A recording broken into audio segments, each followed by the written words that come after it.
తల్లి గర్భములోనే శిశువుని అబార్షన్ చేయడము ద్వారా అంతము చేయడాన్ని భ్రూణ హత్యలంటాము. ఆ శిశువు ఆడపిల్ల అయితే స్త్రీ శిశు భ్రూణ హత్యలంటాము. ప్రతి తల్లిదండ్రులు మగపిల్లవాడినే కోరుకుంటారు. ఈ కోరికకు అంతూ అపూ లేకపోతే ఆడమగ నిష్పత్తిలో తేడా వచ్చి కొంతకాలానికి ఆడపిల్లల కొరత ఏర్పడుతుంది. దానిని నివారించేందుకు ఆయా దేశ ప్రభుత్వాలు ఈ భ్రూణ హత్యలు నివారించే చట్టాలు, జాగ్రత్తలు, నివారణ మార్గాలు ప్రవేశపెడుతూనే ఉంటాయి. భారతదేశంలో ప్రతి 100 మంది మగపిల్లకు 103 మంది ఆడపిల్లలు పుడుతున్నారు. కానీ మగపిల్ల కంటే ఎక్కువ సంఖ్యలో ఆడపిల్లలు చనిపోతున్నారు.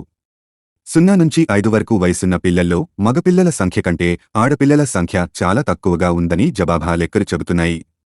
పెద్దయిన తర్వాత కూడా ఇదే పరిస్థితి కొనసాగుతుంది.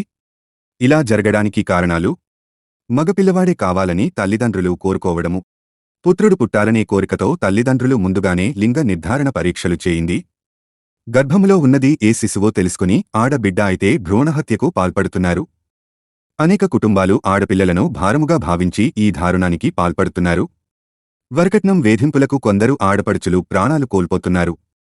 మగపిల్లలకు ఇస్తున్న ప్రాధాన్యం ఆడపిల్లలకు ఇవ్వకపోవడము వల్ల కూడా ఆడపిల్లల మరణము పెరుగుతుంది. వైద్యము విషయములోనూ స్త్రీ పురుష వివక్ష స్త్రీ మరణానికి దారితీస్తుంది.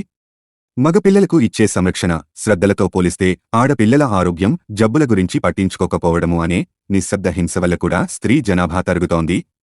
మన చట్టాలలో ఉన్న స్త్రీ-పురుష సమాన హక్కు సరిగా అమలు కాకపోవడము కూడా స్త్రీలు సమాజములో చిన్నచూపుకి గురవుతున్నారు, అణగదొక్కపడుతున్నారు.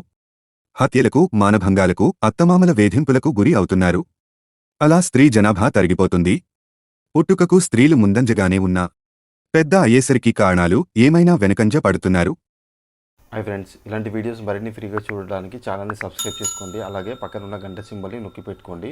ఏదైనా వీడియో అప్లోడ్ చేయగానే మీకు నోటిఫికేషన్ అనేది వస్తుంది.